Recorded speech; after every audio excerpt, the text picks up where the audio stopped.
ஆண்டவர் துடைத்து கொண்டிருக்கிறாருங்க. உன் வேதனையை மாற்றி கொண்டிருக்கிறாரு.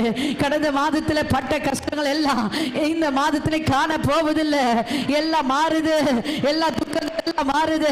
எல்லா துயரங்கள் எல்லாம் மாறுது. வேதனைகள் மாறுது. வியாதிகள் மாறுது. நீ எந்தெந்த இடத்துல அவமானப்பட்டாயோ அந்த இடத்துல கர்த்தர் தலையை உயர்த்த வல்லவர். ஓ ரீமா காபா ரீமா ஷதல நரபா. நம்பிக்கை இல்லாத உன் வாழ்க்கையை கர்த்தர் நம்பிக்கை ஊற்றும்படியாய் கர்த்தருடைய மகிமை உன் வாழ்க்கையில் இறங்கி கொண்டிருக்கு. உன் குடும்பத்தில் இறங்கி கொண்டிருக்கு. உன் பிள்ளைகள் மத்தியில் இறங்கி கொண்டிருக்கு.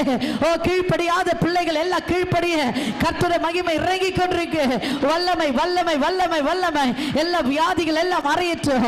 எல்லா அந்தகார கிரியைகள், எல்லா பொல்லாத வானமண்டல சேனைகள், எல்லா பிள்ளி சூனியத்தின் ஆவிகள் இந்த இடத்தை விட்டு வெளியேறட்டும். ஆண்டவரே, இயேசுவின் நாமத்தினால் வெளியேறுவதாக. எத்தனை பேர் எல்லாம்